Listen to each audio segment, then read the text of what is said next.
The Kirtanas going on in India by the Jnaneshwar and Tukaram यांच्या भाषेत तो बोलतोय. मी तुम्हाला मराठीत करून सांगतोय.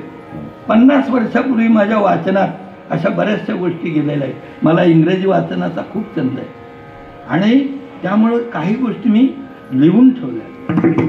तर त्याने सांगितलंय द पिरियड म्हणजे वेळ in the कीर्तनात only 2 an hour and that period is very important period for a human life. म्हणजे माणसाच्या आयुष्यामध्ये ही वेळ मायबापानो एवढी महत्वाची आहे की त्याची किंमत कशानेच करता येणार नाही. म्हणून किर म्हणजे ब्रह्म आणि तन म्हणजे शरीर. ज्या ठिकाणी मनुष्याचं हे शरीर बरं का ब्रह्ममय केलं जातं, ईश्वरमय केलं जातं, त्या जागेचं नाव कीर्तन. विठ्ठल विठ्ठल.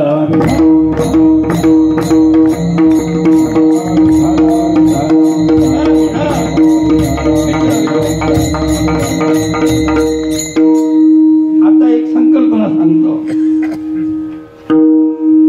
कीर्तनातील हरिनाम श्रवण करणार हे मानवाचं शरीर उठलं आणि लग्नाच्या वराडात काय म्हणा तिथे ते ब्रह्ममय होईल का? आपल्या पुढे दोन्ही प्रसंग ठेवलेत मी. कीर्तनात बसलेलं शरीर माणसाचं उठलं आणि लग्नाच्या वराडात जर गेलं तर तिथे ते ब्रह्ममय होईल का? नाही महाराज, हा व्यवहारच नाहीये जगात. म्हणून कीर्तनातील शब्दांना किती महत्व आहे. कारण शब्द ज्याने निर्माण केले तोच परमात्मा आहे. विठ्ठल विठ्ठल.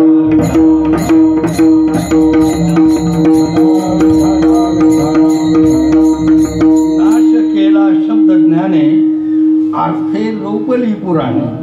उगाच पुराण वाचणं आणि हे करणं, शास्त्रांचा अभ्यास करणं काय गरज काय?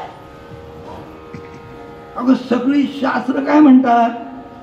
वेदशास्त्र प्रमाण श्रुतींचे वचन एक नारायण मौलीने सांगितले. एका भगवंताचं ध्यान करा, भजन करा. महाराज तुम्ही आणि आपण आता करूया थोडं भजन. पण माझी अट्ट असते माझ्या कीर्तनात बसलेल्या ना सगळ्यांना म्हणावं लागतं, नाही तर माझं पोट भरत नाही. शेवटी कीर्तनाचा काय उपयोग? आता माझ्या बरोबर तुम्हाला भजन म्हणायचं. कसं गोड म्हणणार बघा तुम्ही पण. तुम्ही काही कमी आहेत का? तुम्ही पण देवाचे लाडकेच आहेत ना, म्हणून तर कीर्तनात बसले. म्हणून भजन कसं म्हणायचं? राम कृष्ण हरे जय जय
जिल्ह्यामध्ये 3,000 4,000 माणसं कीर्तनात भजन करतात. मी तिकडंच असतो जास्त वेळ. माझं पोट भरते हो, काय मजा. कारण ज्यांना देव आवडतो त्यांची सेवा करावी हा नियम आहे. देवे दिले शरीर, म्हणून भगवंताने शरीर दिलंय, ते त्याच्या कामाला लावलं पाहिजे, ही पहिली गोष्ट आहे. आता मी 80 वर्षाचा म्हातारा आहे. मुलं बोलतात, बायका बरोबर बोलतात, मी कशाला फिरणार? अरे तुम्ही मला सांगून मी ऐकणार आहे का? ज्या परमात्म्याने मला 80 वर्षापर्यंत व्यवस्थित ठेवलंय, त्या परमात्म्याची आणखी कोणती कृपा पाहिजे? लक्ष करा, माझं प्रत्येक वाक्य अत्यंत महत्वाचं. जी माणसं लग्नाच्या वराडात जाऊन बसली, बरं का, वराडात जाऊन बसली, ती पवित्र होतील का हरिनामाने? नाही. कारण वराडात जाणारी माणसं ही कशासाठी गेलेली असतात? What A capacity of that patient. अहो त्यांची क्षमता काय? त्यांची क्षमता अक्षता टाकायच्या. म्हणून कीर्तनातली माणसं ही अधिकारी आहे. जाऊ द्या, मी विषयांतर करत नाही. आज आपल्या ज्यांच्या पुढ्यामध्ये आपलं कीर्तन आहे, त्या भगवंतांचं नाव आहे श्रीकृष्ण. मी वयाच्या 9व्या वर्षापासून श्रीकृष्णाचा भक्त आहे. पंढरपूरला जातो, तिथं तो आपल्याला म्हणायला फक्त देव वेगळाले आहे, पण देव हा एकच आहे. विठ्ठल विठ्ठल विठ्ठल.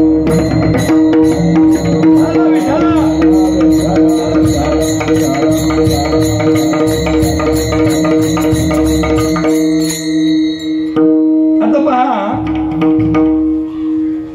आपण कृष्ण कृष्ण म्हणतो. जे काही आपण म्हणत असू त्याचा अर्थ काढला पाहिजे आणि मग म्हणावं, म्हणजे आपल्या पदरी भक्ती पडते. आपण कृष्ण कृष्ण म्हणतो, पण कृष्ण शब्दाचा अर्थ कसा आहे तो मी तुम्हाला आज माझ्या भगवंताच्या समोरच सांगून टाकतो. तुमच्या पण लक्षात येईल की एवढी लोक कृष्ण कृष्ण कृष्ण करतात म्हणजे काय. आता पहा, तुमच्याकडे रेल्वे आहे, रेल्वे बरोबर आहे ना? हो. आमच्याकडे नाही, आमचं डोंगरात खेडेगाव आहे तिकडं. आमच्याकडे रेल्वे बिले कसलं काय आले, कुठे आपल्या 3 चाकी टेम्पो, कुठे मी रिक्षा घेऊन येतो एवढ्या लांबून. कारण जिथे रेल्वे नाही तिथे बाकीची साधनं वापरावी. असो माय बापानो, त्या तुम्ही नशीबवान आहात, तुमच्या जवळ रेल्वे आहे, म्हणून तुम्ही एक दिवस जाऊन रेल्वेच्या किनारी बसा, त्या चाकांचा आवाज ऐका. कसं ज्या वेळेला ती जोराने येत असते त्यावेळेला तिच्या चाकांचा आवाज कसा होतो तो तुम्हाला मी दाखवतो.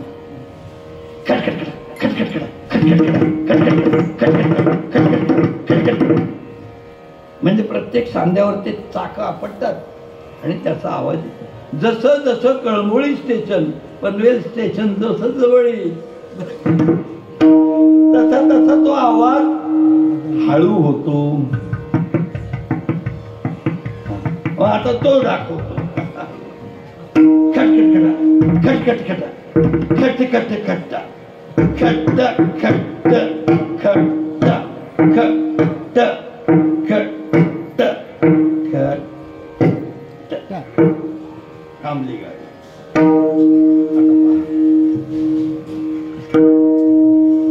गाडी थांबल्यानंतर आवाज थांबला, बरोबर आहे की नाही? मग आता जसं गाडीचा आवाज चाकांचा येतो तसं कृष्ण नावाची जी अक्षर आहे ती आपण जोरात चालून पाहू आणि त्यांना सावकाश करू शोध लावायचा आहे. मी माझ्या गुरु महाराजांच्या कृपेनं हा शोध लावलाय. भले तो बरा असेल का वाईट असेल ते नाही, परंतु गुरु महाराजांनी मला मार्ग दिले होते का बरोबर. माझे गुरु डोंगरात राहत होते, संन्यासी, माझ्या चक्रेश्वर महाराजांसारखे फार प्रेमळ. काय म्हणजे मी त्यांच्या बाबतीत दुसरं काही सांगायची गरजच नाही, जाऊ द्या. कृष्ण कृष्ण कृष्ण हा शब्द मी जोराने म्हणतो, नंतर रेल्वे सारखा तो शांत करतो. मग त्यातून काय निघतं ते पहा. कृष्ण कृष्ण कृष्ण कृष्ण कृष्ण कृष्ण कृष्ण कृष्ण कृष्ण कृष्ण कृष्ण कृष्ण कृष्ण उन करण उष करण उष. 6 अक्षर निघाले. कारण व्याकरणाच्या नियमाप्रमाणे पहिला स्वर असतो. म्हणजे कोणतंही अक्षर उच्चारण्याच्या आधी आपल्या मुखातून स्वर निघतो. तसं ही श्रीकृष्ण नावातली 6 अक्षर आहे. आता पहा कशी गंमत आहे. पहिलं अक्षर अ म्हणजे स्वर असतो. दुसरं पुढचं अक्षर उच्चारण्याच्या आधी कोणतंही अक्षर तुम्ही उच्चारा त्याच्या आधी स्वर असतो. तर इथे स्वर आहे अ, पुढे क, पुढे र, पुढे उ, पुढे श आणि त्याच्या पुढे न. मजा बघा ना. मग अक्षर कोणती झाली वाचून दाखवतो तुम्हाला मी. अ, क, र, उ, श, न. अकार उषण अकार उषण अकार उषण अकार उषण अकार उषण अकार उषण अकार उषण अकार उषण कृष्ण कृष्ण कृष्ण कृष्ण कृष्ण कृष्ण. पाताच्या गिरणीसारखी झाली ना. आता ही कृष्ण नावातील वांगे फोड केलेली 6 अक्षर त्यांचं चिंतन आहे का. पहिला आला अ. अ म्हणजे औचित्य. औचित्य शब्दाचा अर्थ सांगायला गेलं 2 कीर्तन पाहिजे. औचित्य म्हणजे काय, असं काही घडवलेलं आहे की दुसरं कोणी ते घडवूच शकत नाही. म्हणून पहिलं अक्षर आलं अ, पुढे आलं क, त्याच्या पुढे आले र, त्याच्या पुढे आलं उ, त्याच्या पुढे षटकोनाचा, त्याच्या पुढे न बाणाचा. अ क र उ ष ण ही 6 अक्षरी अक्षर माझ्या भगवंताचे म्हणजे श्रीकृष्णाच्या नावाची आहे. फोड केली. आता प्रत्येक अक्षराची किंमत आहे का. विठ्ठल विठ्ठल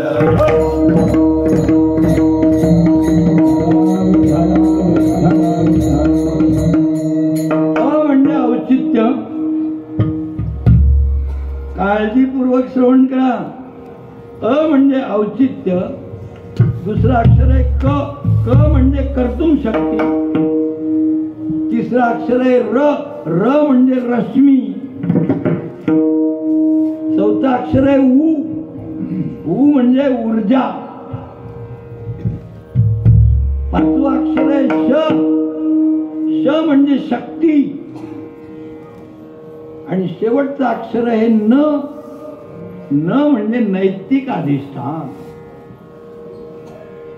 म्हणजे माझ्या कृष्णाची ही 6 प्रकारची शक्ती आहे. अकरभूषण अकरभूषण त्याला विज्ञानाच्या भाषेत मॅग्नेट पॉइंट म्हणतात. म्हणजे आकर्षण. लोहचुंबक असतो की नाही, लोहचुंबक, त्याला लोखंडाचा तुकडा लांब असला तो त्याला खेचून घेतो. तसं माझ्या ह्या भगवंताने सर्व जग, सर्व ग्रह गोल, काय 9 ग्रहमाला, जाऊ द्या पुढचं काय सांगता येत नाही, हे सगळं त्याने खेचून धरलेलं आहे, आकर्षण केलेलं आहे. हे सर्व आकर्षण करणारा त्याचं नाव कृष्ण विठ्ठल.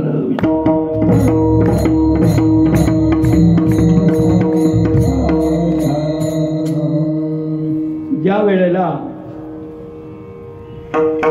यशोद देवकीच्या पोटी जन्माला आला, देवकीने उदरी वाहिला, आहे की नाही, आणि यशोदे सायाचे पाळेला, आणि शेखे उभेगा गेला पांडवाचे. असा आहे हा. काय कोणाच्या पोटामध्ये वाढला? देवकीच्या. तिथून त्याला जेलमधून आणलं वासुदेवाने, सर्वांना माहिती आहे, कुठे? गोकुळामध्ये. आणि मग लहानाचा मोठा कोणी केला? यशोदा माते. आणि उपयोगाला कोणाचा गेला तो?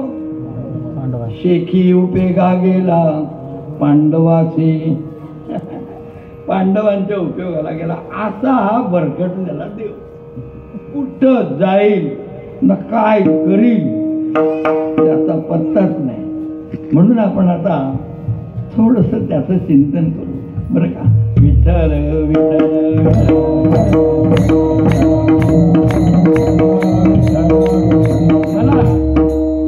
मला जमलेल्या मंडळीला देवाचं चिंतन सांगायला फार मजा वाटते.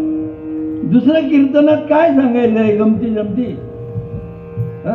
संसारातल्या गमती जमती सांगण्याचा विषय का? What A platform. ही जागा कोणती आहे? ही जागा जर तमाशातली असली तर जरूर तुम्ही नाचा, पण ही कीर्तनातली द डिस्क्रायबेशन ऑफ गॉड, इंग्रजीत त्याला म्हणतात, परमेश्वराचं वर्णन करणे.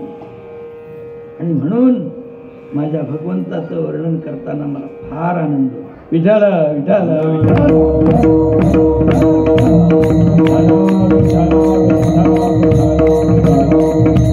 ज्या वेळेला हा कृष्ण गोकुळामध्ये वाढला, लहानच होता, काय मजा हो.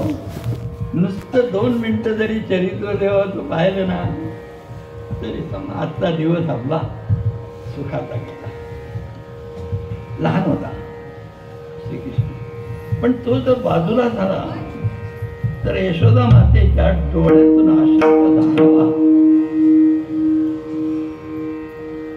काय कारण असेल? माता आहे ती, आहे की नाही? मातेचं वर्णन अनेक ठिकाणी सर्व संत मंडळींनी केलेलं आहे. म्हणून ती माता कशी? आई नसून, ऐका बरं का, मी काव्य केलंय बाबांच्या कृपेने. जन्मरात्रीवर आई नसून, इकडे बघा ना, आई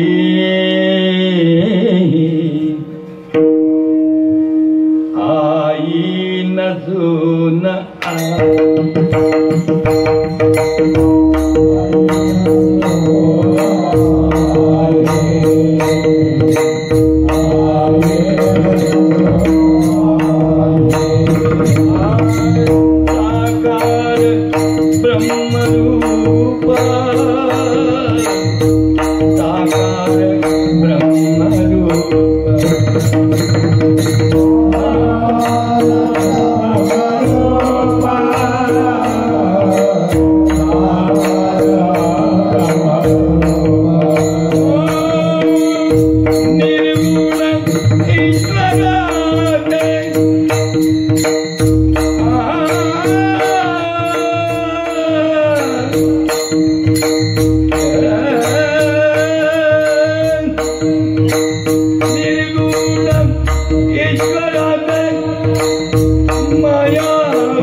आकाश काळवंडे फुलमाळ प्राण सारे आईच वेरडे तशा करावूनी माय बापानं 6 सूर्य जरी एकत्र आणले आणि त्याची उष्णता एक केली तरी आईच्या तापाची बरोबरी होणार.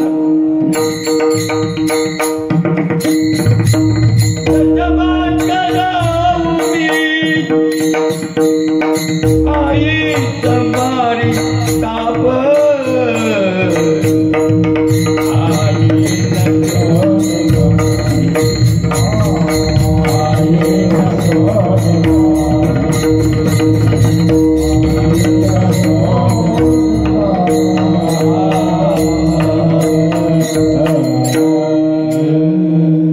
आईचं शब्द चिंतन आहे का? आईचं शब्द चिंतन आहे का? आई शब्दामध्ये अक्षर किती? पहिलं अक्षर का? आ. मग आ हे अक्षर आत्म्यातलं काढा पहिलं. दुसरं अक्षर काय? ई. ई अक्षर कशातलं काढा? ई अक्षर ईश्वरातलं काढा आणि पहिलं आपल्या आत्म्यातलं आ काढा आणि 2 अक्षरा मिळून काय घडलं माय बापांना? या 2 अक्षरांचा संगम झाला आणि त्यातून मातेच्या शक्ती उत्पन्न झाली. म्हणून ही आई यशोदा माता तिच्या पोटी नव्हता जन्माला, पण जिनी जन्म दिला तिच्यापेक्षा जास्त प्रेम भगवंताला या लाडक्या श्रीकृष्णाला यशोदा माता. जरा नजरे आड जर झाला तर यशोदा माता वेड्यासारखी पळत सुटायची. बाई ग माझा कृष्ण पटेल. काय प्रसंग आहे माय बापानो. आणि प्रसंग फार म्हणजे सुगम आहे. म्हणून मी त्या प्रसंगातलं थोडंसं गायन तुम्हाला करून दाखवतो म्हणजे आपल्या लक्षात येईल की कृष्ण ही काय शक्ती होती. विठ्ठल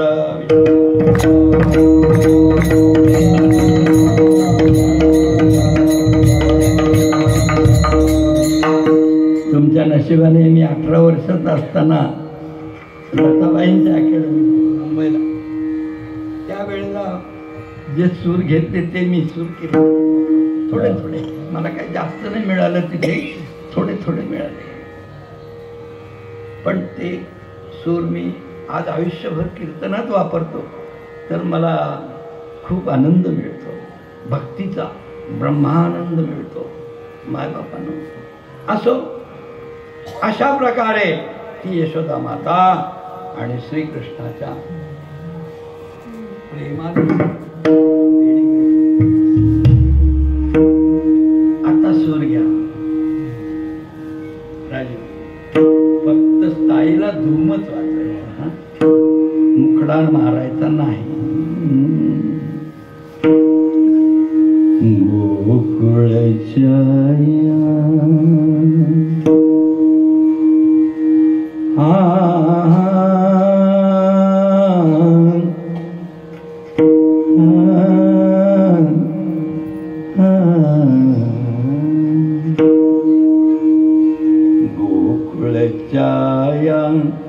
लाडक्या कृष्णा, लाडक्या कृष्णा, लाडक्या कृष्णा.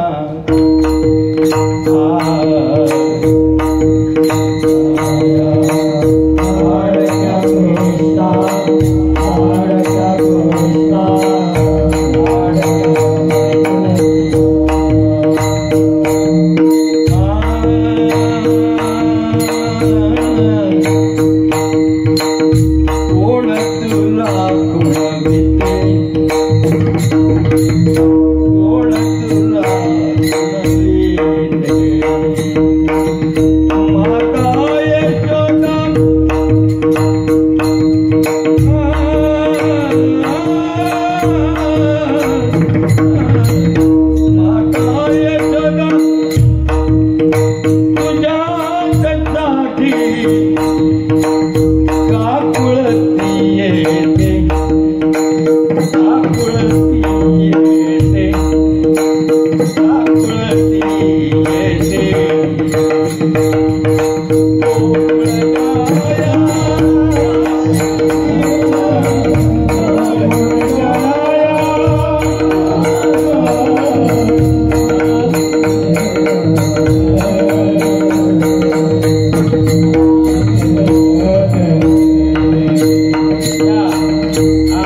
समजतच नव्हतं. हा बाबा जायचा त्या गवळणींची थट्टा मस्करी करायचा, मडकी फोडायचा, काही नाना प्रकारच्या उचापती करायचा. आणि मग तिकडं आठवण आली म्हणून गवळण म्हणून दाखवतो. त्या गवळणी यायच्या 8-10 मिळून आणि यशोदा मातेला म्हणायच्या, बाई काय तुझा काना, काय तुझा काना लवाड आहे. असं केलं त्यांनी, तसं केलं, असं केलं, तुझ्या कानाला काहीतरी तू सांग. अशा नाना प्रकारे त्या गवळणीच्या टोकामध्ये त्याचं वर्णन केलं आहे. मजा आहे, मजा घ्या. गवळणी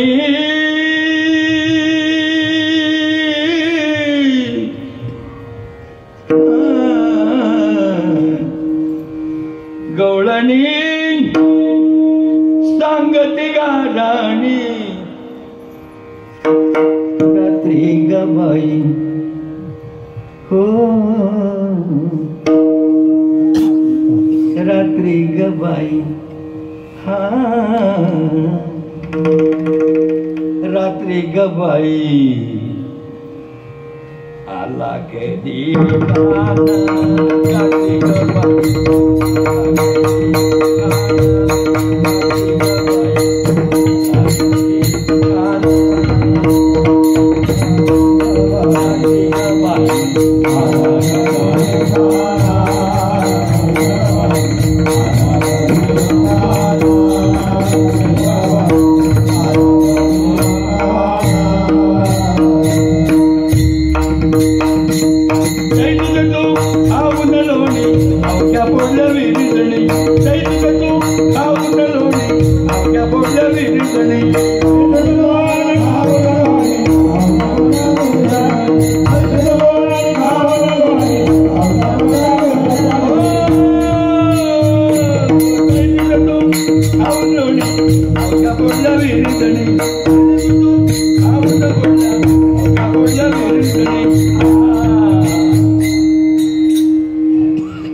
रात्री ग बाई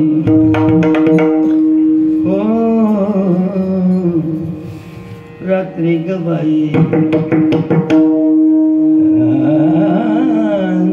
रात्री ग बाई आला घरी.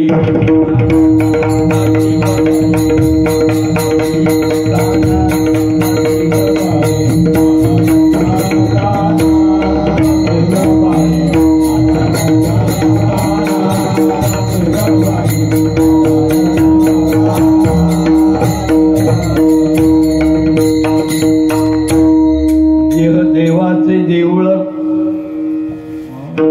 आत बाहेर निर्मळ हो, देह देवाचे देऊळ तुकोबर आहे सांगतात अभंगात. थोडं कृष्ण चिंतन करणं गरजेचं होतं मूर्ती समोर, म्हणून केलं. आणि तुकोबर आहे सिद्धांत म्हणतात. तो सिद्धांत गुरुकृपेनं तुमच्या मुखातून सोडून घ्यायचा. देह देवाचे देऊळ आत बाहेर निर्मळ, आत बाहेर निर्मळ.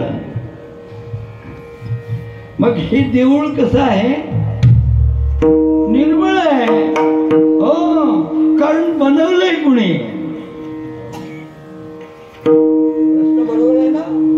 मी तुम्हाला विचारतो, हे शरीर रूपी देऊळ कोणी बनवलंय?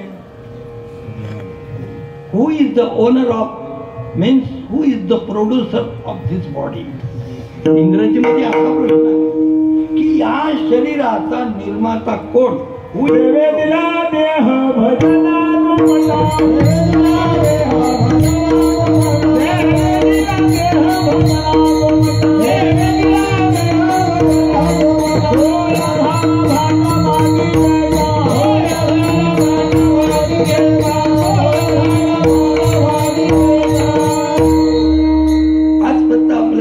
चिंतन करायचं अभंगावर. वेळ घालवलाय आणि अभंगाच्या याच्यातून फक्त शाब्दिक चिंतन गुरुकृपेनं आपल्याला पाडता येत. देह देवाचे देऊळ सांगतात कोण? तुकोबराय. मग ज्या अर्थी तुकोबराय सांगतात की तुमचं शरीर हेच देवाचं देऊळ. मग ही गोष्ट खरी की खोटी? अहो तुकोबराय बोलतात म्हणजे गोष्ट 100% नाही, 101% खरी. विठ्ठल विठ्ठल.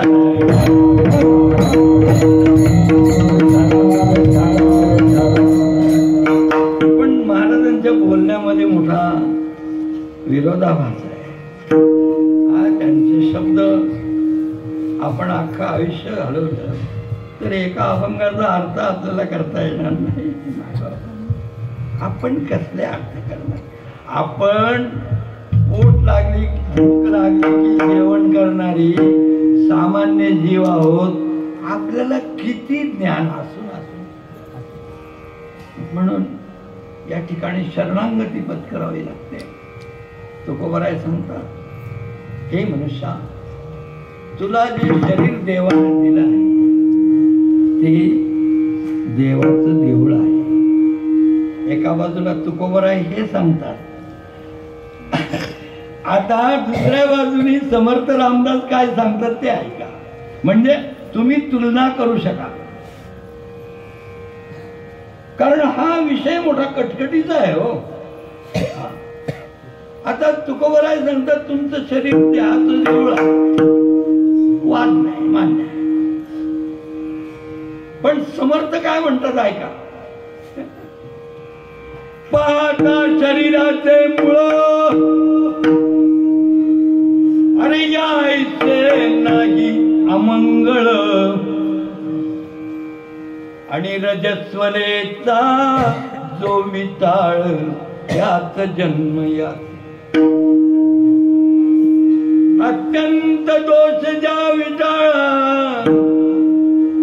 त्या विटाळाची हा पुतळा तेथे निर्मळपणाचा केवी घडे. रजस्वलेचा हा विटाळ त्या ताळोनी केला से गाळ त्या गाळाचेच केवळ शरीर वरी वरी दिसे वैभवाचे. दिसायला फार गोंडस आहे माणसाचं शरीर, फार सुंदर दिसतं, पण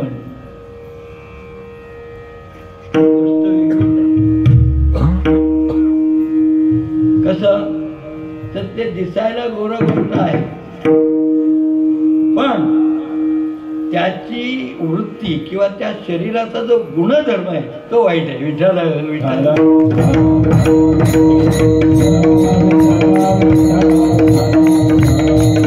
गुणधर्म कसा आहे, घाणेरडा आहे. किती जरी तुम्हाला सुंदर दिसत असलं तरी हे शरीर एका क्षणात त्याचं काय होईल आणि त्या अर्थाने प्रपंच शब्द आहे. मी थोडं चिंतन सांगून राहिलो, बाकी विषयांतर करत नाही. शब्दाचं चिंतन तुकोबराय एका अभंगात सांगतात. राजू मस्तपैकी धुमडा लावाचा हा,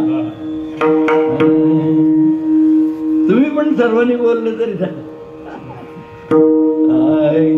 संसार करोनी अरे कोणाचे पुरे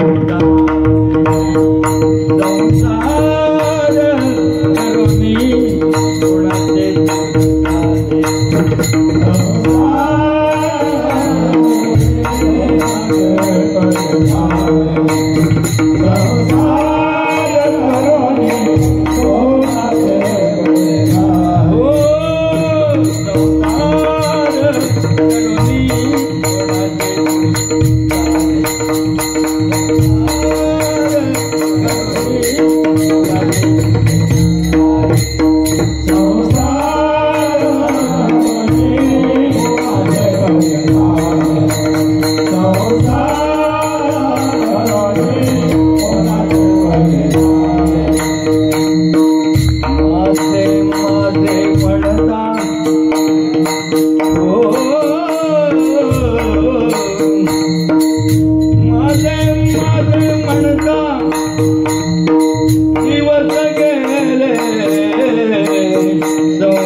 करून कोणाचं पुरं झालंय?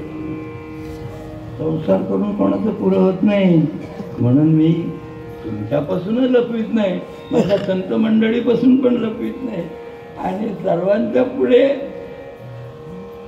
बोललोय ना ते सांगणारच मी तुम्हाला. मी किती स्वार्थी आहे. मी देवाजवळ गपचूप जाऊन पंढरपूरला बोलायचो, मला ना माझ्या बायकोला तू सुखी ठेव. का बरं? तर मी जर कीर्तनाला गेलो तर ही बाकीची तयारी कोण? हे सर्व कपडे, प्रवास, या बाकीच्या गोष्टी सगळं जे देवासारखं देवाला पाहिजे ते कोणी करायचं? म्हणून देवाजवळ मी असं मागितलं बरं का. आणि ते मागितलेली वर्ष किती झाली? 60. कारण हे मागितलं मी 20व्या वर्षी, आणि आता मी 80 वर्षाचा आहे. आणि आमची मंडळी पण त्याच व्हायची आहे. 1 वर्षाचा फक्त फरक आहे. पण खरोखर माझ्या भगवंताजवळ मागितलेलं मला त्यांनी दिलं. माझा देव एवढा दयाळू आहे की त्याने मला मागितलेलं मला खरं म्हणजे मागितलं, मागू नयेच, पण मी अगदी लाचार होऊन मागितलं देवाकडे. म्हणून मागणे ते एक तुझं प्रती आहे, तरी पाहे. म्हणून देवाकडे मागा, चांगलं तुम्ही जरूर मागा, तो देईलच. विठ्ठल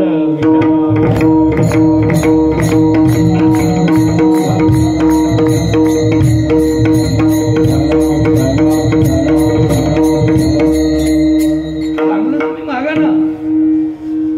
पण दुसऱ्याची जमीन जाओ न मला भेटो हे नका ना मागू तुम्ही. मी आपल्या चिंतनासाठी शब्द घेतलाय महाराज, आणि तो शब्द आहे संसार. बरोबर? ऐका, संसार म्हणजे काय? लहान लहान मुलं हंड्या मडक्याचा प्रपंच करतात आणि जेवायला बोलवतात तुम्हाला.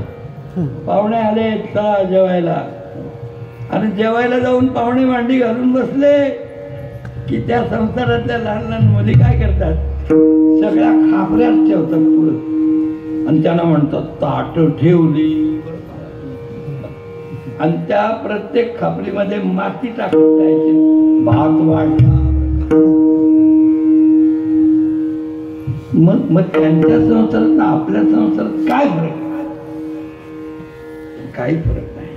म्हणजे संसार म्हणजे सवेची स्वार, नाही मरणासी उधार. चला पुढे या शब्दाचा दुसरा विपर्यास पाहू. विठ्ठल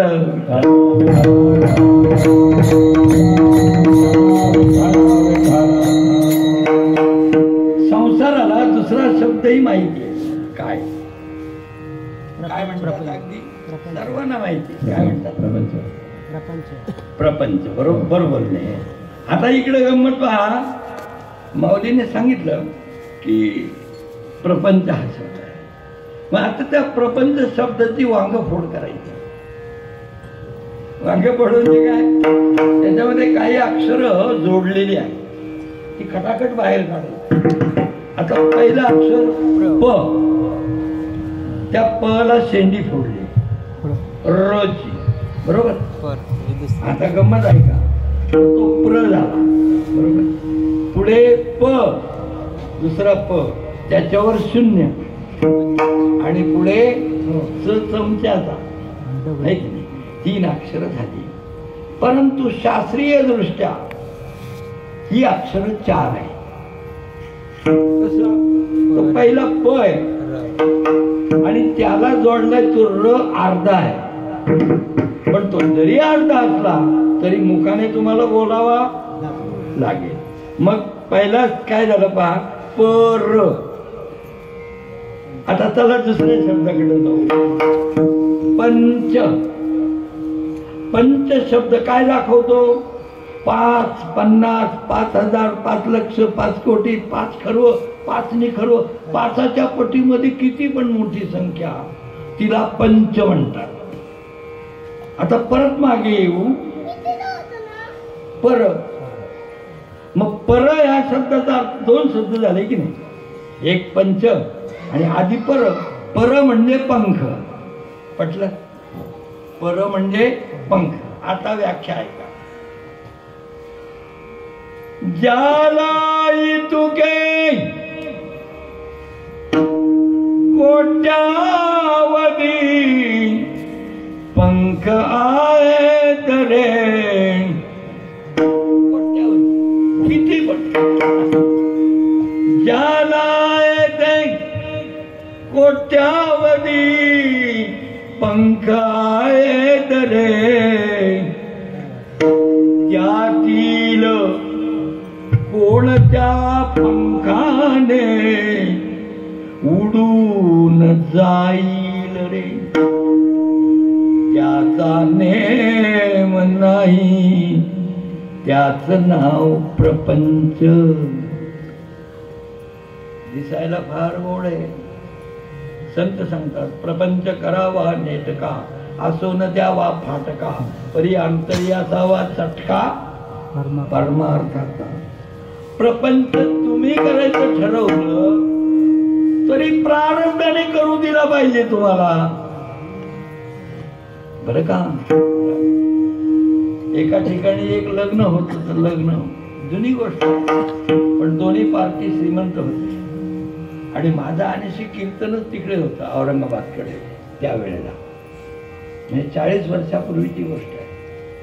माय बापानो, आम्ही तिथे शेजारी बसलेले, काय नवरा नवरी अगदी दोन्ही पार्टी मजबूत, नवरीच्या अंगावर किती दागिने काय सगळं सगळं. मंगलाष्टका सुरू झाल्या आणि तुम्हाला सांगतो, आज मला आठवण झाली की त्या मुलीला मैत्रिणीने एक मोगऱ्याचा हार आणला आंबाड्यामध्ये घालण्यासाठी, बरं का महाराज. पण तो मोगऱ्याचा हार तिने रात्रभर घरात कोपऱ्याला ठेवला होता. त्याच्यात असली सर्पाचं पिलू कधी येऊन बसलं होतं ते, आणि त्या हाराला तो असा उमटून राहिला. या लग्नी या मुलीच्या गळ्यात मैत्रिणीने तो तिच्या आंबाड्यात तो हार घातला आणि उगच मुंगी चावली म्हणून तिने असं पाहिलं. सांगितलं मैत्रिणीला. इकडं मंगलाष्टका पूर्ण झाल्या आणि इतका विषारी सर्पाचं पिलू होतं. मंगलाष्टका पूर्ण झाल्या आणि नवरी तिथंच कोसळली. म्हणजे प्रपंच सुरू पण नाही केला, त्याच्या आत मोडला. गोष्ट खरी का खोटी? म्हणून प्रपंच कराल तर देवाला पुढे घालून करा. विठ्ठला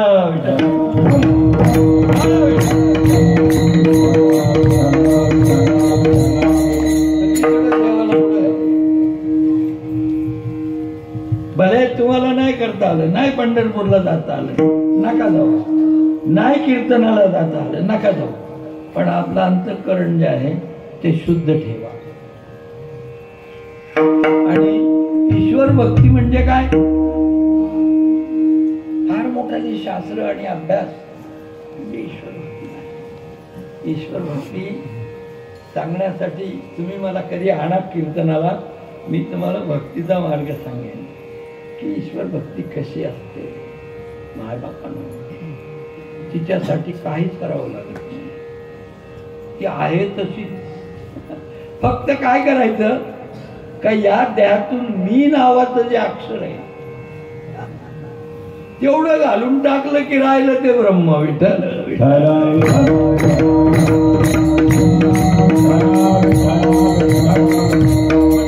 मी ही वस्तूच नाही, म्हणून कोणी त्या फंदात पडू नये. अशा प्रकारचं आत्मचिंतन देहाच्या शुद्धीसाठी. देवाचे देऊळ आत बाहेर निर्मळ. तुम्हाला दिसेल निर्मळ शरीर, परंतु त्याचं क्रेडिट द्या. म्हणजे त्याला नेमका शब्द सांगा, नाही विठाला विठाल,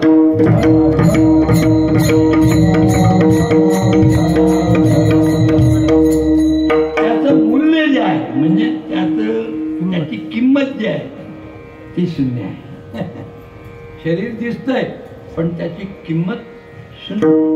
म्हणून पाहता शरीराचे मुळ या ऐसे नाही अमंगळ, रजस्वलेचा जो विटाळ त्यात जन्म याची अत्यंत दोष ज्या विटाळा, त्या विटाळाचा त्या पुतळा तेथे निर्मळपणाचा सोहळा. केवी घडे रजस्वलेचा विटाळ, त्याचा आळवणी केला ते काळ, त्या काळाचे केवळ शरीर बा वरीवरी दिसे वैभवाचे, तरी आंतरिक पोतडे नरकाचे, जैसे दाखण जन्मकुंडाचे उघडताची नाही. म्हणून आपलं शरीर किती सुंदर जरी दिसलं तरी त्याच्यावर भरवसा ठेवू नका. नाम चिंतन करा. विठ्ठल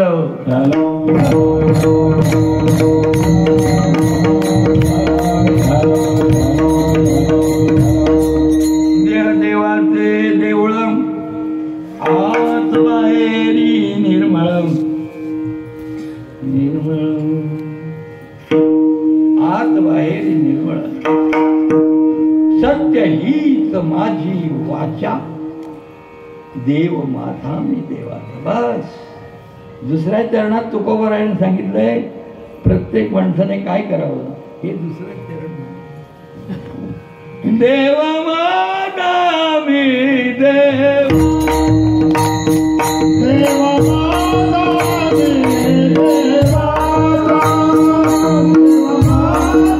मी देवा, माझी वाचा, माझी वाचा,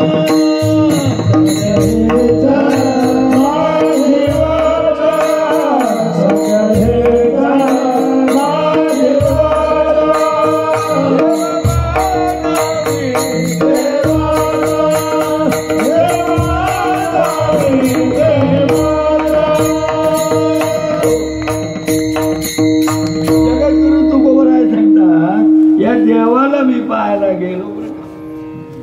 जेव्हा देवाला मी पाहायला गेलो तर तिथे देवाची ओळी केलो. ही काय भानगड आहे? मी माझा स्वतःचा अनुभव, मी पंढरपूरला गेलो ना, पहिल्यापासून गेलो ना, मंदिरात लवकर जात नाही. म्हणजे आज मी फुटतो तुमच्यात, कारण गंमत अशी आहे, एवढं मोठं जग निर्माण करणारा जगाचा स्वामी आणि त्याच्या समोर आपल्याला जायचंय. तुम्हाला सांगतो अजिबात इच्छा होत नाही की त्याला बघावं.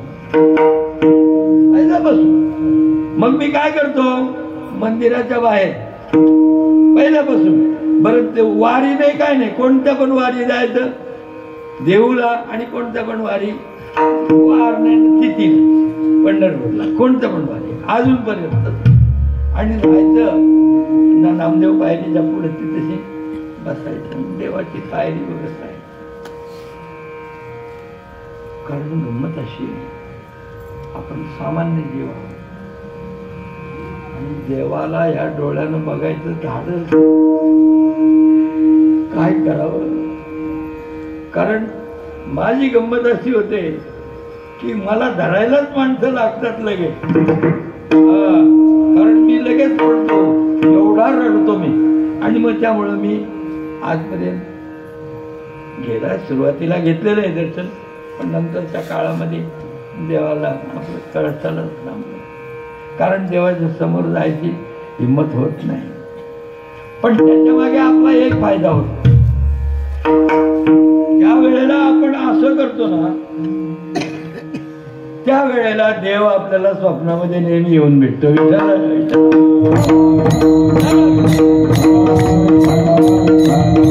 देव पाहावया गेलो तेथे देवची ओवनी ठेलो, तुका म्हणे धन्य झालो आजी विठ्ठला. काय जगद्गुरु तुकोबरायांचा अभंग आहे. आपल्यासारख्या पावलानं काय कीर्तन करावं त्या अभंगावर. मी तुम्हाला आठवण करून सांगतो की धुंडा महाराजांच्या मुखातून हा अभंग मी 50 वर्षापूर्वी पंढरपुरात ऐकला. बरं का, 50 वर्ष झाली. फक्त एका शब्दावर धुंडा महाराज, कलियुगातले तुकाराम महाराज. फार मी बाधायचो त्यांना. काय सांगण्याचं तात्पर्य असं, त्याला आपल्या गुरुबद्दल प्रेम उत्पन्न होतं. कारण आपल्या गुरुमध्ये भगवंताची मूर्ती तो साधक पाहत असतो आणि त्यामुळे गुरूंना फार मोठं असो. म्हणून देव पाहावया गेलो तेथे देवची होऊन ठेलो, तुका म्हणे धन्य झालो आजी विठ्ठला भेटलो. विठ्ठला विठ्ठला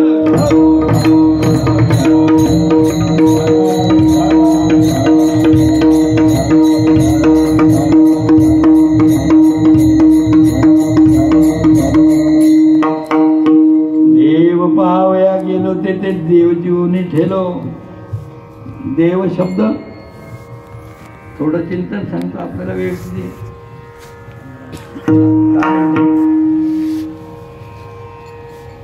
देव शब्द म्हणजे काय चला, कारण आजचा आपला कीर्तनाचा कार्यक्रमच देवाबद्दल आहे. कृष्ण देव म्हणा, विठ्ठल म्हणा, कोणा पण देव या शब्दावरच कीर्तन.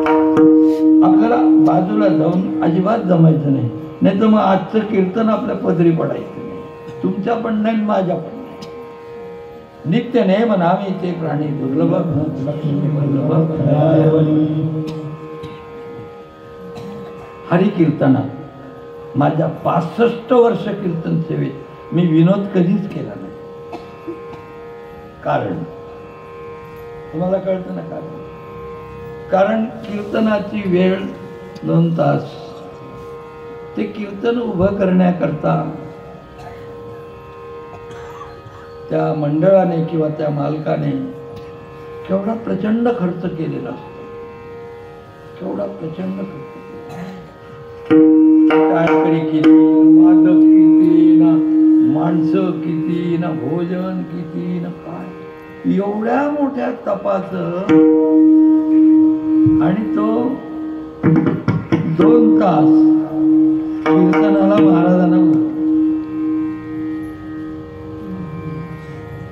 महाराजांनी नुसत्या गमती जमतीत जर कीर्तनात केल्या तर त्या मालकाच्या पदरी काय पडलो. जो विषय चेष्टेचाच नाही, तो विषय जीवनाचा आहे, त्या जीवनाच्या भगवत चिंतनाकरता हरी कीर्तन आहे. मी मगाशी आपल्याला उदाहरण दिलं. एका म्हणजे कोण होतं ते काही नाव मला आठवत नाही, 50 वर्षापूर्वी मी रस्त्यामध्ये वाचलंय. तर त्याने इतकं सुंदर उदाहरण दिलंय. म्हणजे बाहेरच्या देशातला माणूस असून त्याची म्हणजे तो आपल्या देशात येऊन कीर्तन भजन वगैरे ऐकत असेल, त्याला समजत नसेल, पण त्याने त्या गोष्टीवर लिखाण केलेलं. थोडंसं वाक्य तुम्हाला तुम्ही जरूर लक्ष देणार. विठ्ठल विठ्ठल.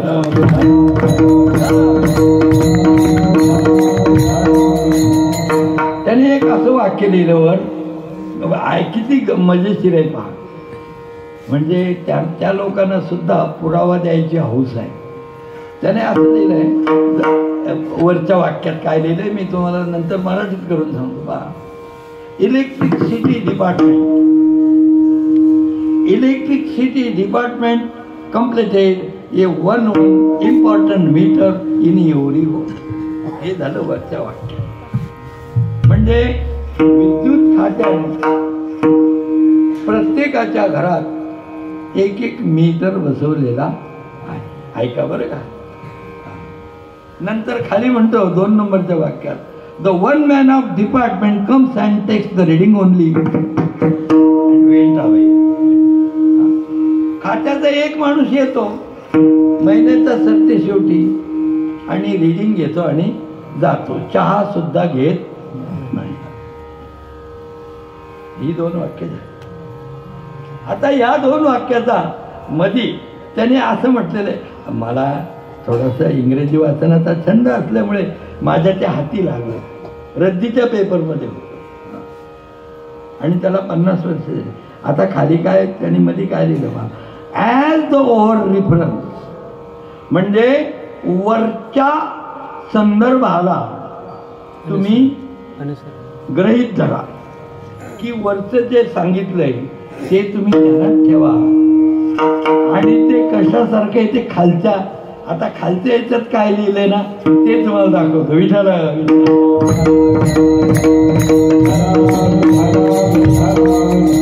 कीर्तनाची वेळ पण संपत आली आणि हा एवढा एक वाक्य तुमच्या मुखात घालतो. भाषा दुसरी आहे पण किती अर्थ सुंदर आहे. त्याने सांगितलंय, मगाशी तुम्हाला वाचून दाखवलं की तो इलेक्ट्रिसिटी डिपार्टमेंटचं प्रत्येक मीटर प्रत्येक घरामध्ये आहे.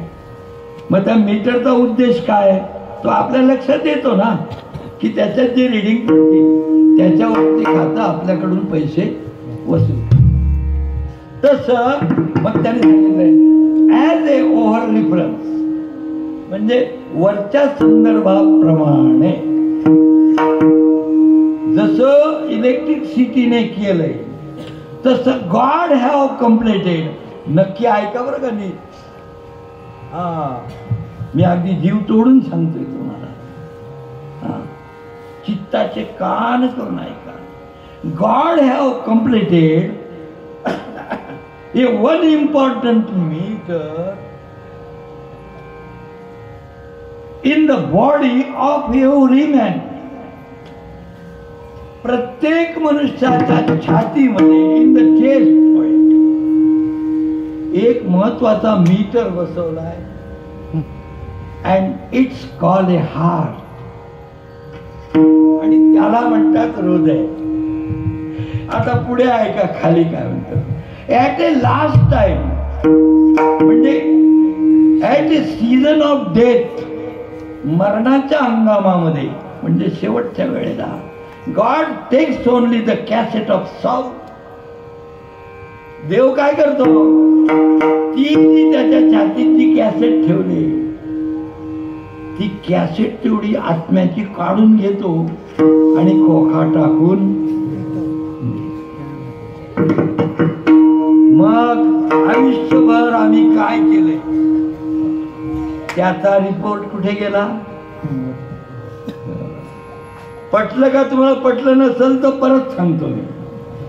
आम्ही आयुष्यभर काय केलंय हे कोणी इथून नेलं लिहून, ज्याने नेलं त्याचं नाव परमात्मा आहे. आणि म्हणून माणसाने काय करावं, क्षणोक्षणी हाची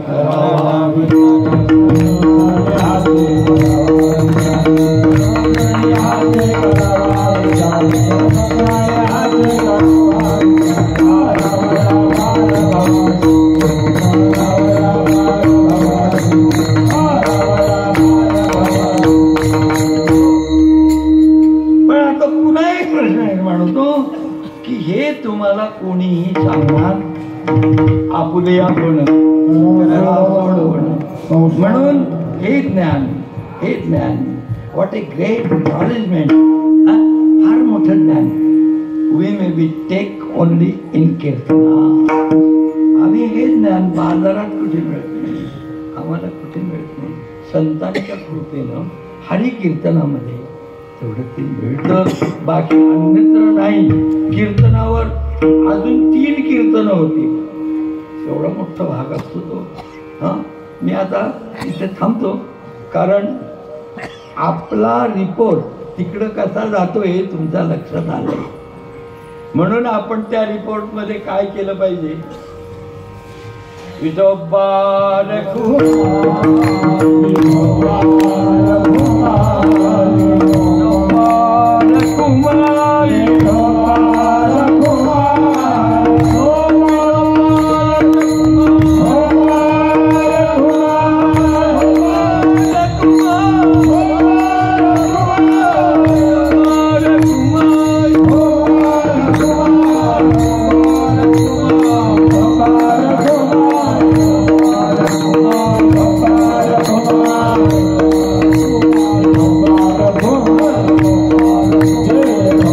Jai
ज्ञानेश्वर